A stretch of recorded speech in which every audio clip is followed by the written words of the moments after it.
শিরোপা আজ পর্যন্ত কেউ নষ্ট করতে পারেনি। তারা যে কর্ম করেছে, চারজন কে কে আসলে নামটা জেনে নেই, তারপরে বলছি। প্রথম জন নামে ঠাকুর হরিদাস, প্রথম বৈষ্ণব।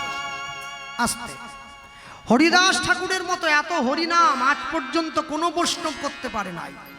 দিবানিশি 3 লক্ষ হরিনাম করেছেন, মাসে 3 90 লক্ষ, 1 কোটি নাম গায় যে সাধু। 2 প্রণামে রঘুনাথ দাস, রঘুনাথ দাস গোস্বামীর মতো করে প্রণাম কেউ করতে পারেনি আজ পর্যন্ত। প্রত্যেক দিন বৃন্দাবনে রাধাকুণ্ডের পাড়ে গিয়ে 1000 বার করে বৈষ্ণবের চরণে মাথা ঠুকোতেন, 1000 বার। শেষ জীবনে কপালের মাঝখানটা গর্ত হয়ে গিয়েছিল। তৃতীয়বারে যার কথা বলছি তিনি হচ্ছেন আচার্য শ্রী রামানন্দ। রামানন্দ রায়ের মতো করে গৌর ভক্তির আচরণ কেউ করতে পারেনি আজ পর্যন্ত। তবে প্রভু হাসি তারে দেখাইলা স্বরূপ, রসরাজ মহাভাব দুহু এক রূপ। আর সবার শেষে গিয়ে বললেন হরিনাম প্রচারে শ্রীপাদ নিত্যানন্দ, শ্রীপাদ নিত্যানন্দ।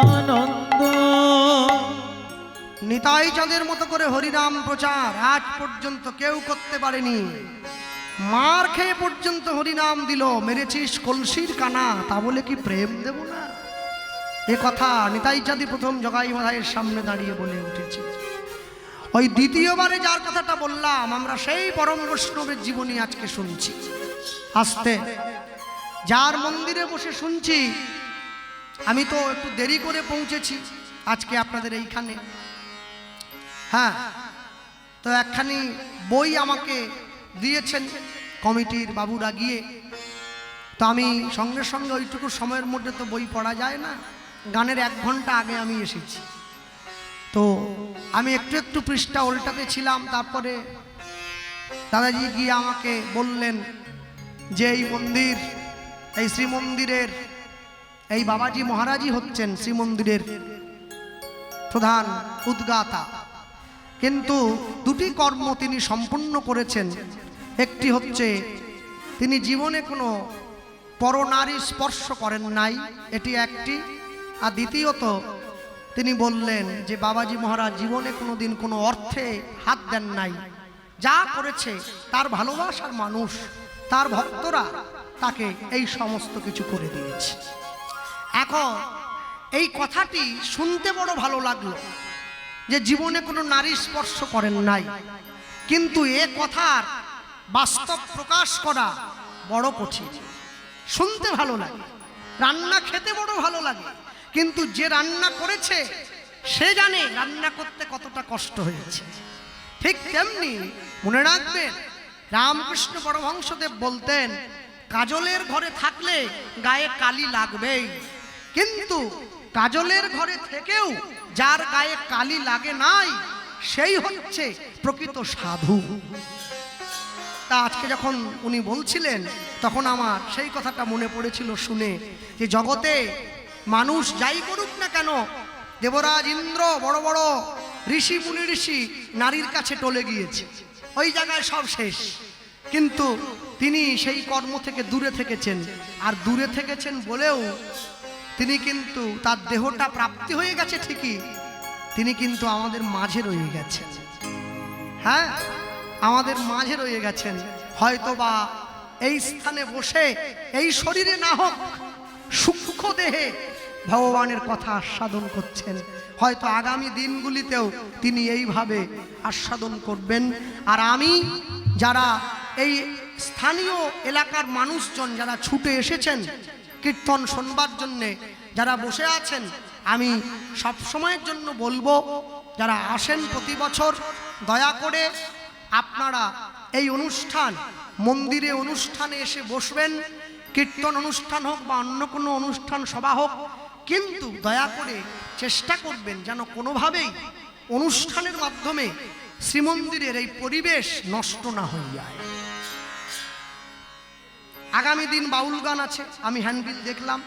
তো যিনি গান গাইতে আসবেন তাকে বলে দেবেন যে আপনি এমন কোনো গান পরিবেশন করবেন না যাতে করে মন্দিরের মাধুর্য ক্ষুণ্ণ হয়ে যায়। কারণ বাড়ি আর মন্দির তো এক নয়, বাড়ি আলাদা, মন্দির আলাদা। কমিটির মাঠে প্যান্ডেল টাঙিয়ে কীর্তন আলাদা, মন্দিরে বসে কীর্তন আলাদা। ওই দ্বিতীয়বারে যার কথা বলবো, হ্যাঁ অনেক কথা বলার আছে, চলুন। আমরা যার যে বৈষ্ণবের কথা শুনছি, পরম বৈষ্ণব শ্রীল মহাজন ষড়গোস্বামীর একজন শ্রীল শ্রীপাদ রঘুনাথ দাস গোস্বামী পাদের জীবনী। নিতাই গৌর প্রেমানন্দ হরি বল, হরি বল। আর বলতে গিয়ে বলে রাখি, আপনাদের উত্তর 24 পরগনা, উত্তর 24 পরগনার পরেই জেলা পড়ে, জেলার নাম হাওড়া। হাওড়ার পরেই জেলা আছে, জেলার নাম হুগলি জেলা। এই হুগলিতে একটা বিখ্যাত জায়গা আছে, জায়গাটার নাম হচ্ছে ব্যান্ডেল। অনেকে গিয়েওছেন, অনেকে নামও শুনেছেন। এই ব্যান্ডেল থেকে 21 কিলোমিটার দূরে গেলে একটা গ্রাম পড়ে, যে গ্রামটার নাম হচ্ছে আদি সপ্তক গ্রাম। রঘুনাথ দাস গোস্বামীর জন্মস্থান এখনো আছে। এই আদি সপ্তক গ্রামের দুইজন জমিদার, একই মায়ের পেটের দুই ভাই। বড় ভাইয়ের নাম হিরণ্য দাস, ছোট ভাইয়ের নাম গোবর্ধন দাস। দুই ভাই জমিদার ছিলেন। জমিদারের কাজ কি? তাদের অনেক সম্পত্তি থাকবে, কর্ম করতে হবে। কর্মটা কি করতেন? এই দুই ভাই প্রতি বছর সারা বাংলার থেকে খাজনা আদায় করে দিল্লিতে হুসেন নবাবের দরবারে পাঠিয়ে দিতেন। দিল্লির নবাব এই দুই ভাইয়ের কর্মে খুশি হয়ে এই দুই ভাইকে বেতন দিতেন। আজ থেকে 540 বছর পূর্বে বছরে 9.5 লক্ষ টাকা, পুরোটাই সোনার টাকায় দিতেন, যেটা বর্তমান বাজারে প্রায় 100 কোটি টাকার চাইতেও বেশি। তাহলে দুই ভাইয়ের জীবনে অটল ঐশ্বর্য আছে, ধন আছে, মান আছে, সম্পত্তি আছে, সম্মান আছে।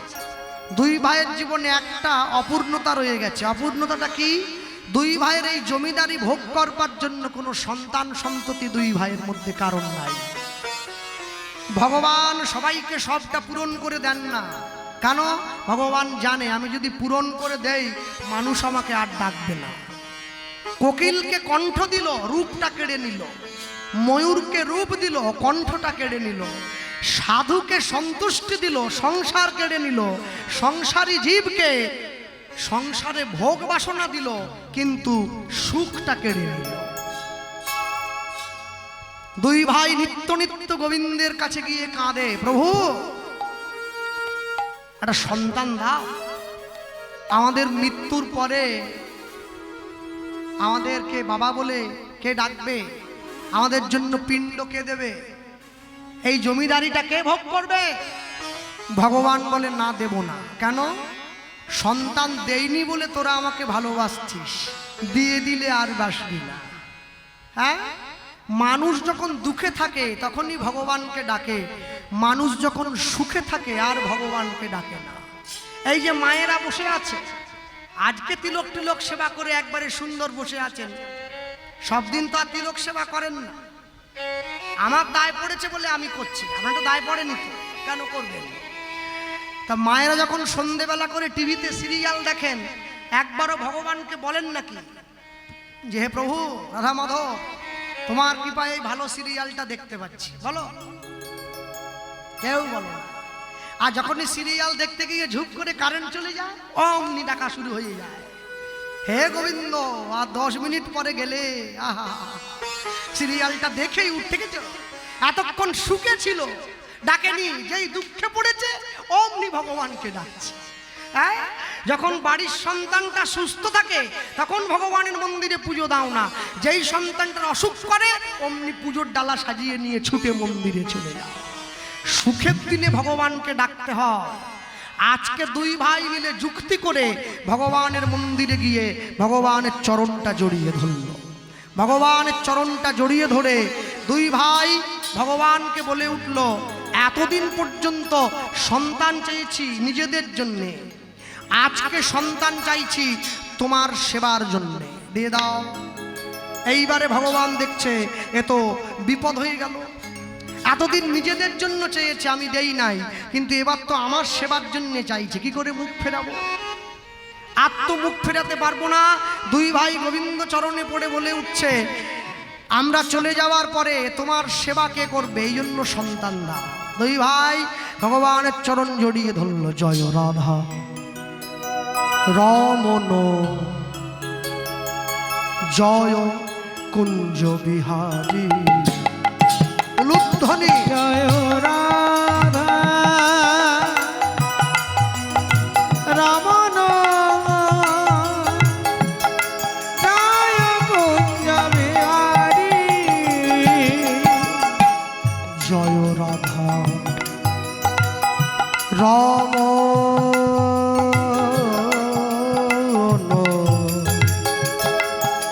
জয় কুঞ্জ বিহারী। জয় রাধা নিতাই গৌর হরি রমন জয় কুঞ্জ বিহারী।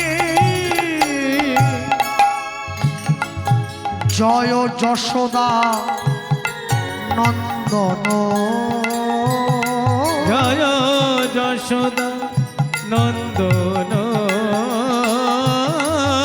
জয় যশোদা নন্দন জয় যশোদা নন্দন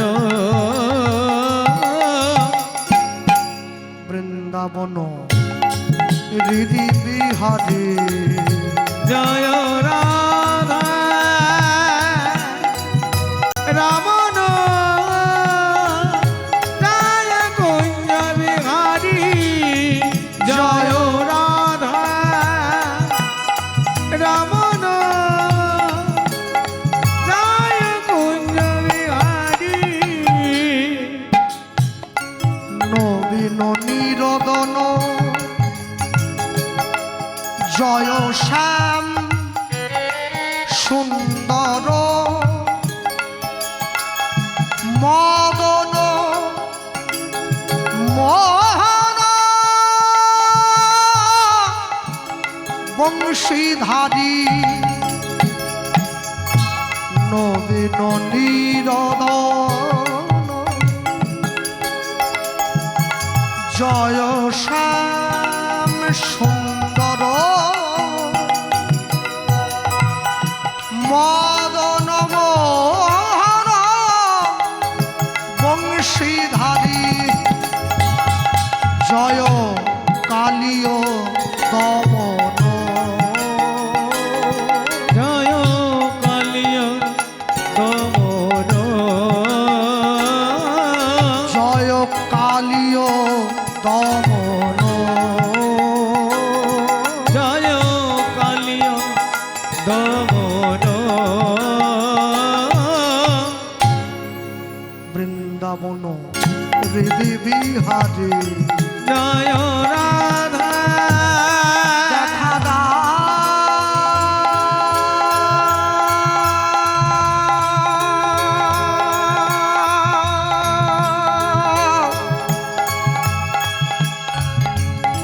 হে রাধিকা রমণ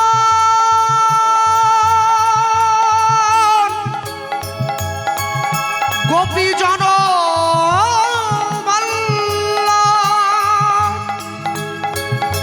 দেখা দাও দেখা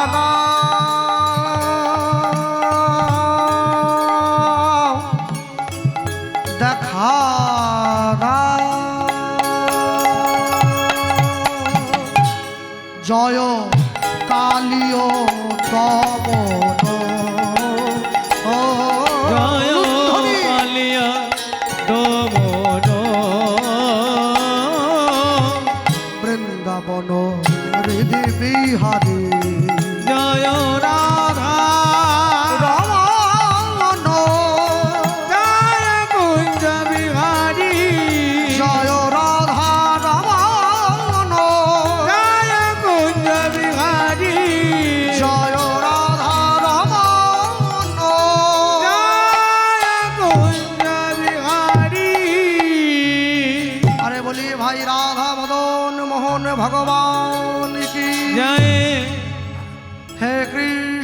করুণা সিন্ধু দীন বন্ধু জগৎপতে গোবেশ গোপিকা কান্ত রাধাকান্ত নমস্তুতে। রাধাকান্ত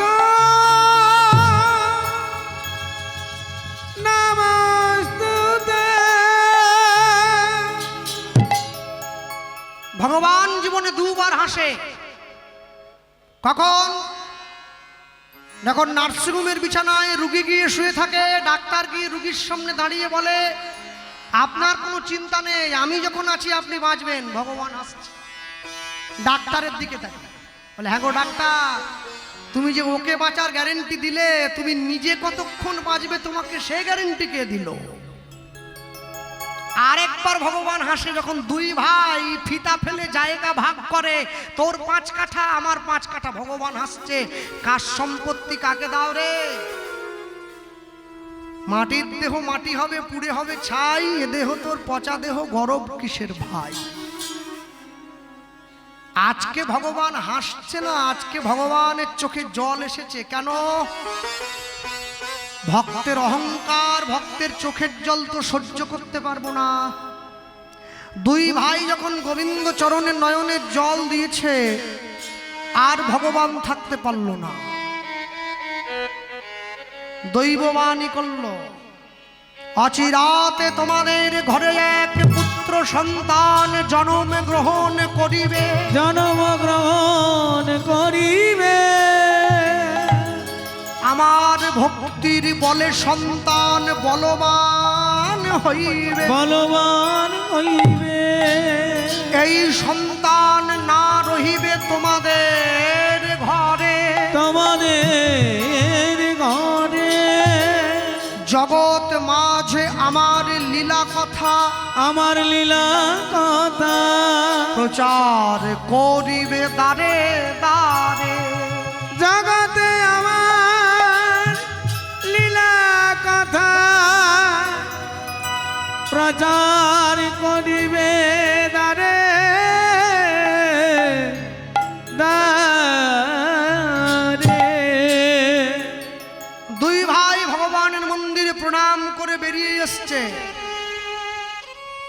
বড় ভাই ছোট ভাইকে গিয়ে বলছে, কিরে ভগবান যে আশীর্বাদ করলো আমাদের ঘরে একটা ছেলে হবে। পিতামাতার মৃত্যুর পরে পিতামাতাকে পিণ্ড দান করে পুত নামক নরক থেকে উদ্ধার করে বলে সন্তানকে বলা হয় পুত্র। गोस्वामी तुलसीदास जी लिखছেন, एक दार से बाहर होता है पूत और मूत, जो भजे हरि वो है पूत, जो बिना भजे हरि वो है मूत। মাতৃগর্ভের একই দরজা দিয়ে পুত্র এবং মূত্র বাহির হয়। যেটা হরি ভজন করে ওটা পুত্র, যেটা হরি ভজন করে না ওটা মূত্রের সমতুল্য, কোনো দাম নেই ওটার। ওটা এই আছে এই নেই। একটা জিনিস আমি অবাক হয়ে যাই, পাড়াতে দুর্গা পুজো হলে, কালী পুজো হলে, দুর্গা মণ্ডপে, কালী মণ্ডপে, গ্রামের কৃষ্ণ মন্দিরে, রাধা গোবিন্দের মন্দিরে এসে মানুষ দেখছি, বিশেষ করে মায়েদের মেয়েদের মধ্যে এই প্রবণতাটা বেশি দেখা যাচ্ছে।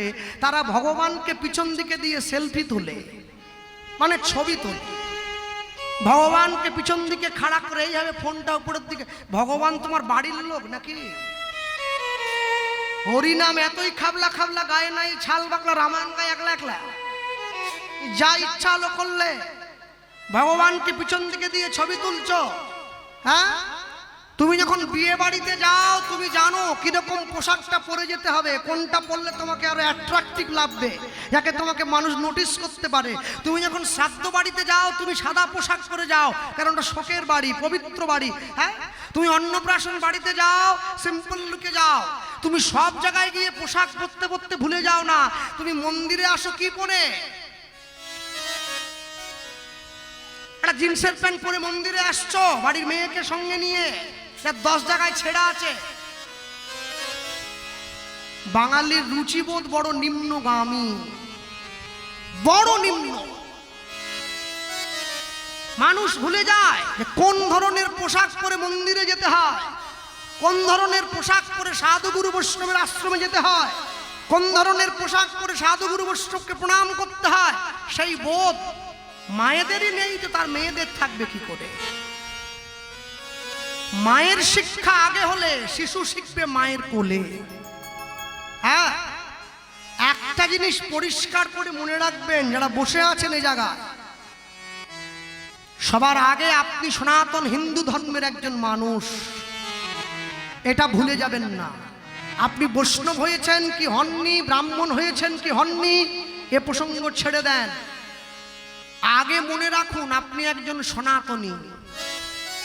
মুসলমান বাড়ির মা বোনেদের পুরো দেহটা ঢাকা থাকে, চোখটা খোলা থাকে। হিন্দু বাড়ির মা বোনেদের পুরো দেহটা খোলা থাকে, চোখটা ঢাকা থাকে। যার জন্য ধর্মের আজ এই পরিণতি। ধৃধাতু মন প্রত্যয়, তাকে তো ধর্ম বলে বলা হয়। ধর্ম কাকে বলে? যা আমাকে ধারণ করে রাখবে তাকে ধর্ম বলে বলা হয়। একটা জিনিস সকলে খেয়াল রাখবেন, আপনি যখন জীবনে অন্ধকার রাস্তায় একা চলেন, আপনি কিন্তু হাতে তালি দিয়ে কৃষ্ণ কৃষ্ণ কৃষ্ণ কৃষ্ণ কৃষ্ণ, অন্ধকার রাস্তায় যাচ্ছে কৃষ্ণ কৃষ্ণ কৃষ্ণ কৃষ্ণ, তখন নাম বলছে। আর যখনই আপনি বড় রাস্তায় উঠে পড়লেন, রাস্তার চারদিকে আলো দেওয়া, আর কৃষ্ণ নাম করছেন না, তখন বাড়ির লোকের সঙ্গে ফোনে গল্প করতে করতে যাচ্ছেন। রাস্তায় আলো দেখে নাম বন্ধ করে দিলেন।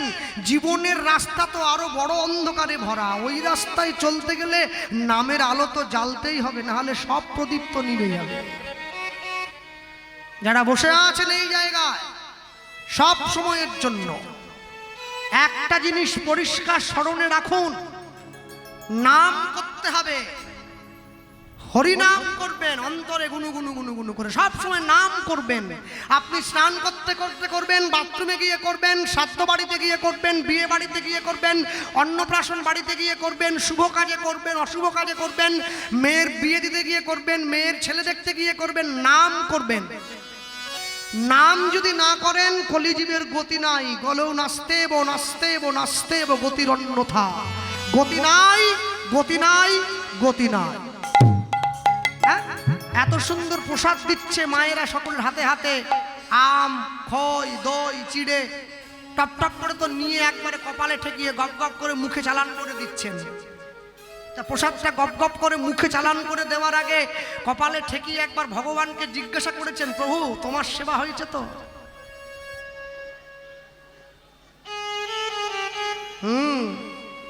যাক, বেশি বলবো না, বাড়ি যেতে হবে আমাকে, রাস্তা খারাপ আছে। আমার সব কথা লোকের আবার সহ্য হয় না, গায়ে লেগে যায়, তো অনেক ব্যাপার আছে। মাঝে মাঝে ভগবানের কাছে একটু অনুমতি নিতে হয়। হ্যাঁ, দাদা মশাই আমাকে মালাটা পরিয়ে দিয়েছেন, আধ ঘন্টা রাখতে পারিনি, খুলে দিতে হয়েছে, ঘামে ডুবে যাচ্ছি। তাহলে আপনি যে ভগবানের মন্দিরে গিয়ে ভগবানকে প্রণাম করছেন, ভগবান যে জরির কাপড়গুলো অত ভারী ভারী মোটা মোটা মালাগুলো পরে দাঁড়িয়ে আছে, প্রণাম করে উঠে ভগবানকে জিজ্ঞাসা করেছেন, প্রভু গরমে তোমার কষ্ট হচ্ছে না তো? আমাদের দরকার নেই তো, প্রয়োজন নেই তো।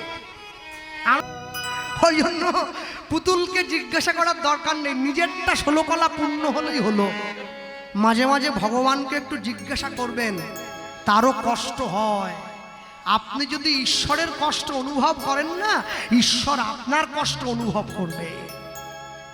ভক্তমণ্ডলী মায়েরা, দুই ভাই ভগবানের মন্দির থেকে বেরিয়ে এসে ভগবানকে প্রশ্ন করছে। এক ভাই আরেক ভাইকে, কিরে ভাই, ভগবান যে বলল আমাদের ঘরে ছেলে হবে, কিন্তু আমরা দুই ভাই মিলে তো তার চরণে চোখের জল দিলাম, ভগবান তো বলল না কার ঘরে হবে। দুজন মিলে ডেকেছি তাকে, যে কোনো একজনের ঘরে হবে, একবারও বলল না কার ঘরে হবে। দুই ভাই মিলে আরেকটা যুক্তি করছে, শোন, ছেলেটা যার ঘরেই হোক, আরেক ভাইয়ের সম্পত্তি ওই ছেলেই পাবে, আর বিনিময়ে ওই ছেলেটার বাবা হওয়ার অধিকারটা খাতায় কলমে আরেক ভাই পাবে, মানে যার হবে না।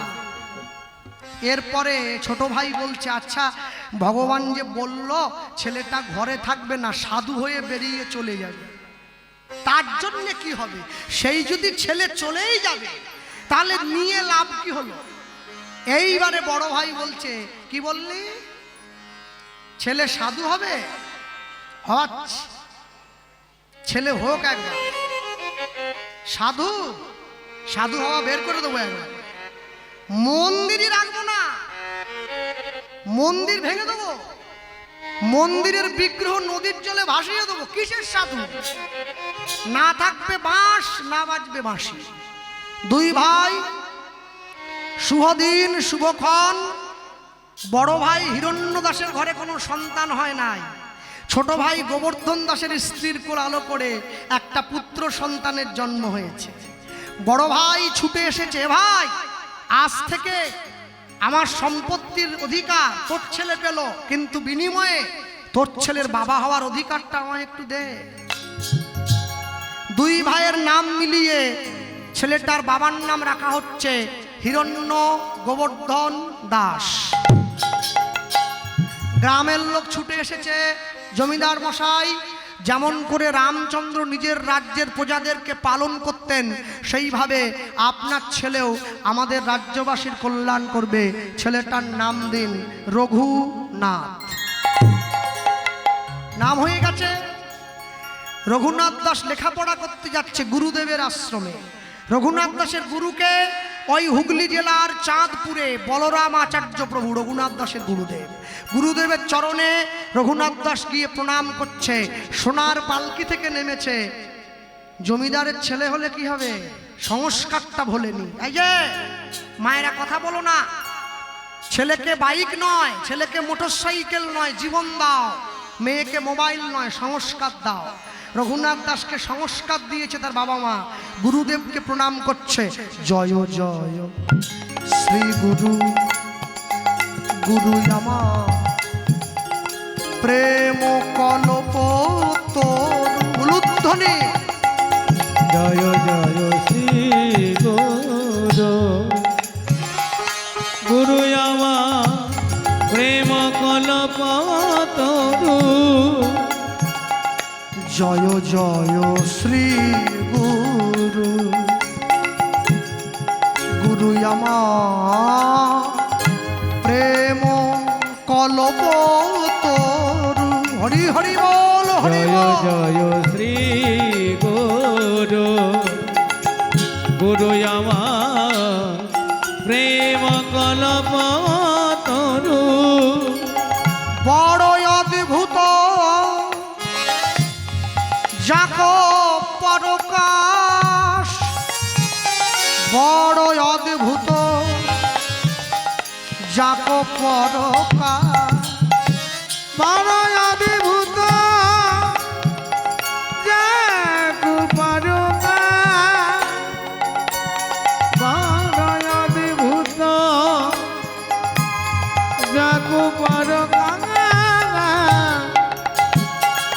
আমার হিয়া অজ্ঞান। হাত তুলুন তো, কাদের কাদের গুরু দীক্ষা আছে দেখি একটু। ও সবার হয়ে গেছে, শুধু আমি বাকি আছি। কি আর করব, কপাল খারাপ। যতদিন জীবের গুরুকরণ নাহি হয়, সেই জীবকে পশু বলে জানিবে নিশ্চয়। আমার হিয়া অজ্ঞান অগতিমির বড় জ্ঞান। হিয়াগে গান তিমির বড় জ্ঞান। জ্ঞান সুচন্দ্র কিরণে করুণা। জ্ঞান সুচন্দ্র কে, সুচন্দ্র কে রণে করুণা। আমার অজ্ঞান আধার দূর করেছে। আমার অজ্ঞান আধার দূর করেছে। ওগো জ্ঞানের বাতি জ্বালায়ে দিয়ে। অজ্ঞান আধার দূর করেছে। আমি নিলাম নিলাম শরণ নিলাম। অজ্ঞান আধার দূর করেছে।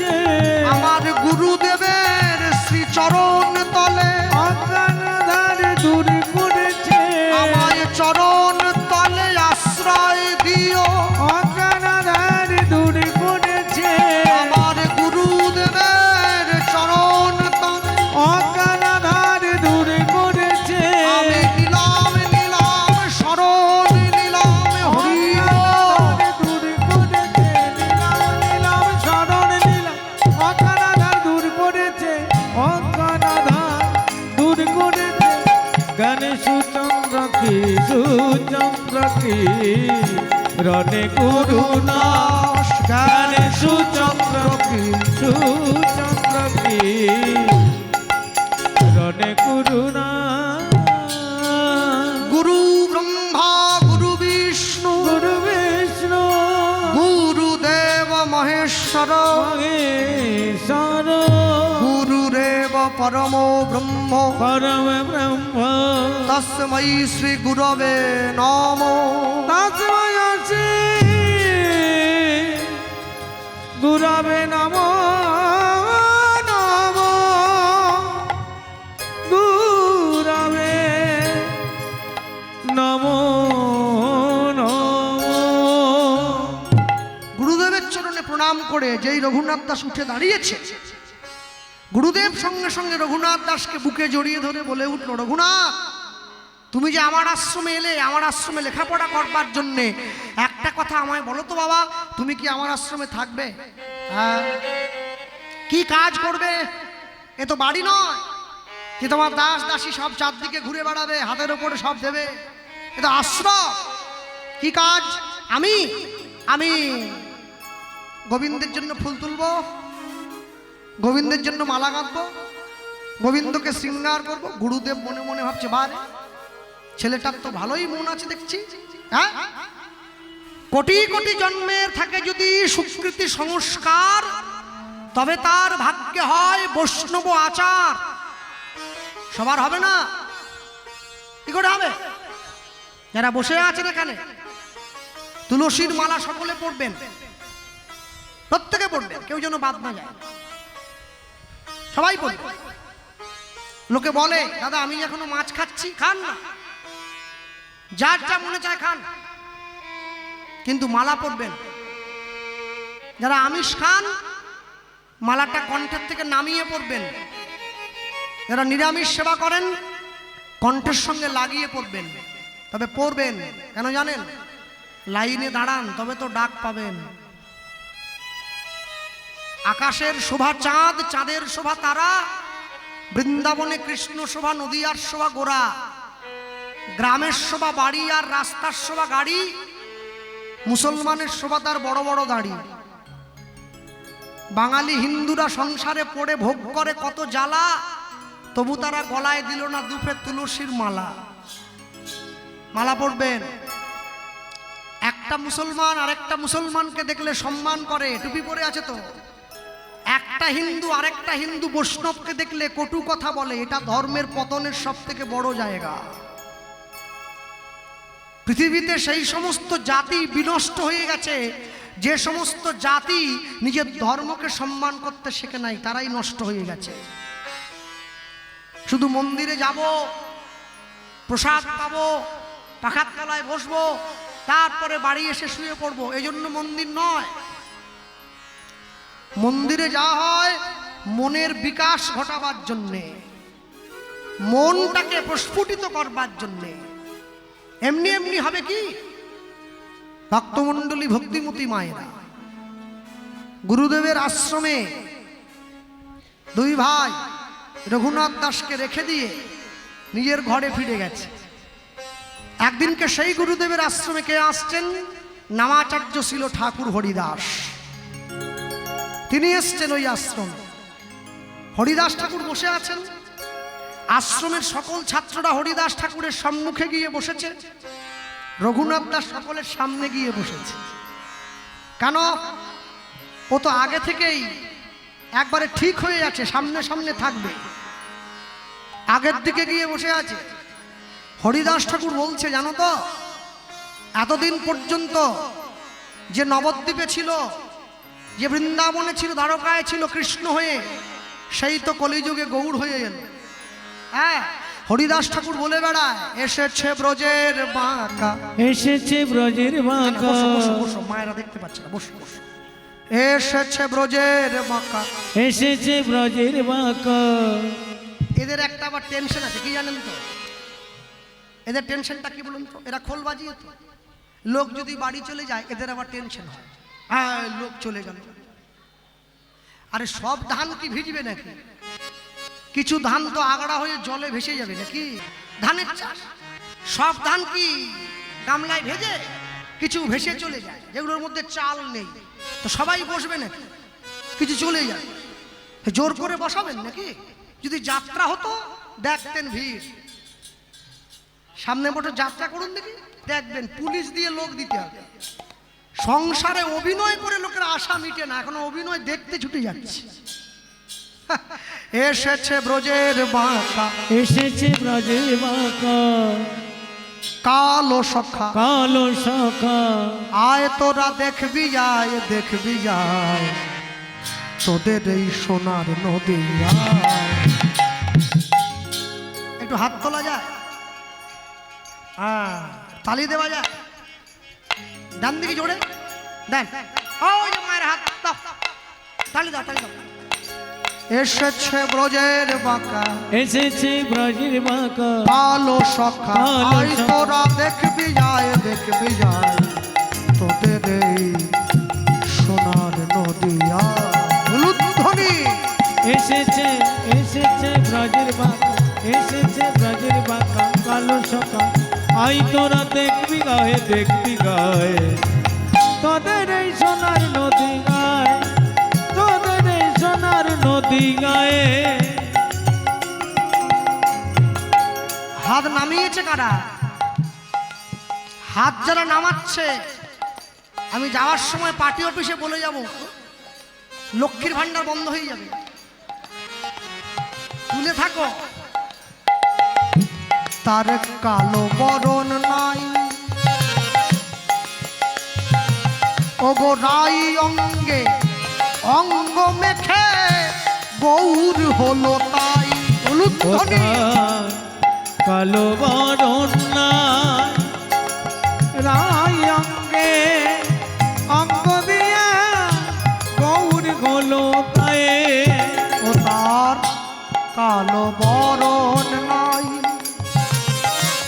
রাই অঙ্গে অঙ্গ মেখে, অঙ্গ মেখে গৌর হলো তাই। ও তার কালো বরণ নাই, রাই অঙ্গে অঙ্গ মেখে গৌর হলো তাই।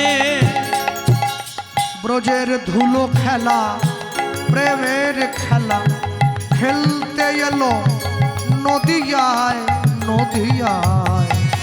তোদের এই সোনার নদী গায়, হরি হরি বল, হরি হরি বল। এসেছে ব্রজের বাঁকা, এসেছে ব্রজের বাঁকা, কালো সখা, আই তোরা দেখবি গায়ে, দেখবি গায়ে তোদের এই সোনার নদী গায়, তোদের এই সোনার নদী গায়, তোদের এই সোনার নদী গায়। যত সব কুলো ললনা, ও তার বাঁশির গানে ভুল তো কুলের ধর্ম রাখতো না। যত সব কুলো ললনা, তার বাঁশির গানে ভুল তো কুলের ধরম রাখতো না। রাধার প্রেমের নাগর, রসের সাগর, প্রেম বিলাতে এ ধরায়, এ ধরায়। তোদের এই সোনার নদিয়া, তোদের এই সোনার নদিয়া, এসেছে ব্রজের বাঁকা, এসেছে ব্রজের বাঁকা, কালো সখা, আই তোরা দেখবি গায়ে, দেখবি গায়ে তোদের এই সোনার হরি নদিয়া, হরি ও তোদের এই সোনার নদিয়া, তোদের এই সোনার গৌরমা, তোদের এই সোনার নদিয়া, তুমি কৃপা করো, তোদের এই সোনার এই জগজনে করুণা করো, তোদের এই সোনার নদিয়া, কৃপাময় কৃপা করো। আমি তোমার হলাম, আমি তোমার হলাম, আমি তোমার হলাম, আমি তোমার হলাম, আমি তোমার হলাম, আমি তোমার হলাম। রঘুনাথ দাস ছুটে গিয়ে হরিদাস ঠাকুরের চরণে পড়ে গেছে, আমি তোমার হলাম। কে পায়ে পড়লো? ঠাকুর, আমি রঘুনাথ। বাহ, তুমি আমার পায়ে পড়লে, আজ থেকে আমি তোমার হলাম। আচ্ছা, তোমার নামটা তো জানা হলো না। হরিদাস ঠাকুর বলছে, আমার নাম হরিদাস। বাহ, এই জগতে কেউ মায়ার দাস, কেউ গাড়ি বাড়ির দাস, কেউ বিষয় সম্পত্তির দাস, তুমি কিনা হরির দাস। শুনে বড় ভালো লাগলো। আচ্ছা, তুমি যার কথা বললে সেই মানুষটার কাছে আমাকে একবার নিয়ে যাবে? রঘুনাথ দাস বলছে। হরিদাস ঠাকুর বলছে, বাবা শোনো, এখনো তোমার তার কাছে যাওয়ার সময় হয়নি, সময় হোক। ঠিক আশীর্বাদ করছে, হরিদাস কৃপা কইলা রঘুনাথের উপর, রঘুনাথের উপরে। সেই কৃপার কারণ হইল চৈতন্য চরণ পাইবারে। যার সদ গুণে গোসাই রঘুনাথ দাস, রঘুনাথ চৈতন্যে জন্মিল ভক্তি, জন্মিল ভক্তি, জন্মাইল বিশ্বাস, জন্মাইল জন্মাইল বিশ্বাস। সাধু সঙ্গ, সাধু সঙ্গ সর্বশাস্ত্রে কয়, সর্বশাস্ত্রে কয়, লবে মাত্র সাধু সঙ্গ, সাধু সঙ্গ কৃষ্ণ ভক্তি প্রেম হয়। কৃষ্ণ ভক্তি প্রেম হয়, কৃষ্ণ ভক্তি প্রেম হয়। সাধু সঙ্গ করবেন, সাধু সঙ্গ ছাড়া কৃষ্ণ প্রাপ্তির উপায় নেই। একটা জিনিস মনে রাখবেন, বাড়ির ছেলে মেয়েকে ইংরেজি শিক্ষায় শিক্ষিত করছেন, এটা বড় আনন্দের। কেন? ছেলে মেয়েরা ইংরেজি না শিখলে পিছিয়ে পড়বে, সমাজ যেটা চাইছে। কিন্তু ইংরেজি শিক্ষায় শিক্ষিত করতে গিয়ে যদি ছেলে মেয়েকে ঈশ্বর চরণ থেকে দূরে করে দেন, তাহলে ছেলে মেয়ের জীবনে বিপদ নেমে আসে। এক পকেটে মোবাইল থাকে, আরেক পকেটে গীতা থাকবে, তবে তো জীবনে ব্যালেন্স থাকবে। সপ্তাহে একদিন করে বাড়ির লোকেরা মাছ মাংস এনে খাচ্ছেন, সপ্তাহে একদিন করে মন্দিরে গিয়ে প্রসাদ পান, তবে তো জীবনে ব্যালেন্স থাকবে। মাসে একদিন করে বাড়ির সকলে পিকনিক করতে যাচ্ছেন, ফিস্ট করতে যাচ্ছেন, মাসে একদিন করে বাড়ির সকলে কীর্তন শুনতে যান, তবে তো জীবনে ব্যালেন্স থাকবে। আর আপনাদেরকেও বলি হারি, আমাদেরকেও বলি হারি, হ্যাঁ, যে কীর্তন করলো, যে ভাগবত পাঠ করলো, সে দেখি পাঠ শেষ করে, কীর্তন শেষ করে ডায়েসের পিছন দিকে গিয়ে বিড়ি খায়।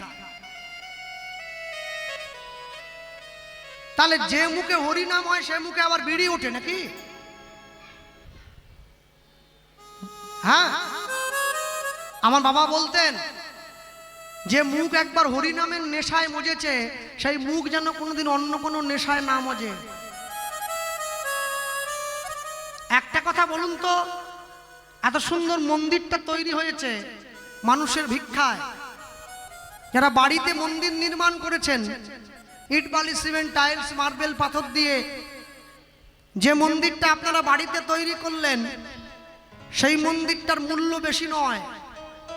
যে মন্দিরটা ভগবান দিয়ে পাঠিয়েছেন, সেই মন্দিরের মূল্য অনেক বেশি, তাই নয় কি? কারণ যা আছে ব্রহ্মাণ্ডে তা আছে দেহ ভাণ্ডে। তাই যদি হয় যে মন্দিরটা বাড়িতে তৈরি করেছেন, সেই মন্দিরে প্রত্যেকদিন সন্ধ্যেবেলা করে আপনারা ধূপ জ্বালেন, প্রদীপ জ্বালেন, কর্পূর জ্বালেন, পঞ্চপ্রদীপ জ্বালেন, শঙ্খ বাজান, তাই তো? যে মন্দির বাড়িতে তৈরি করলেন, সে মন্দিরে ধূপ জ্বালালেন। আর যেই মন্দির ভগবান দিয়ে পাঠিয়েছে, সেই মন্দিরে মানুষ বান্ডিল বান্ডিল বিড়ি জ্বালিয়ে বসে আছে। সেই মন্দিরে প্যাকেট প্যাকেট খৈনি জ্বালায়। নেশা না হলে আবার শরীরটা ম্যাজম্যাজ হয়ে যায়। একটা জিনিস সবসময়ের জন্য মনে রাখতে হয়, আশ্চর্য কি জানেন, মানুষ এত বড় আশ্চর্য জীব, শ্মশানে গিয়ে মরা পোড়ায়, আবার বাড়িতে এসে খাওয়ার টেবিলে বসে মরা রান্না করে আবার দেখি দু হাতে খায়। মরা পুড়িয়ে দিয়ে এসে মরা খাচ্ছে। আর কুকুর ছাগল মুরগির সঙ্গে ঘর করতে করতে কলিযুগের লোক সব কুকুর ছাগলের মতো হয়ে পড়েছে।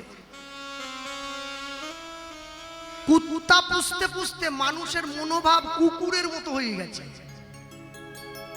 এক্ষুনি কামড় দেয়, এক্ষুনি আঁচড় দেয়, এক্ষুনি পরস্ত্রীর হাত ধরে টানে। মানুষের জীবনের সহবত নষ্ট হয়ে গেছে। আমার দাদু বলতেন, গরিবের পয়সা হলে কুকুরের বাচ্চা পালে। গরিবের যখন পয়সা হয় না, জুপ করে কুকুর কিনে নেয়, টাইম টাইম কুকুরকে খেতে দেয়। তা এখন কথা হলো, অনেক অনেক বাড়িতে কীর্তনে গিয়ে দেখি সেই বাড়িতে বড় একটা কুকুর আছে, বেশ সুন্দর। যে কুকুরের তো ভাগ্য বিরাট, কেন মালিকের সঙ্গে এসি রুমে ঘুমোচ্ছে। আর আমরা হরিনাম করতে গেছি, আমাদের জন্য 3 তলায় একটা ঘর খুলে দিয়েছে, ওটা জীবনে কেউ ব্যবহার করে না, গোডাউন। হরিনামের দল থাকবে তো, কুকুরের জন্য এসি ঘর, হরিনামের সম্প্রদায়ের জন্য গোডাউন ঘর। রুচিবোধটা দেখেছেন তো? রুচিটার দিকে তাকিয়ে দেখুন। হ্যাঁ, যে পাগল সে নিজের ভালো বোঝে, নামতে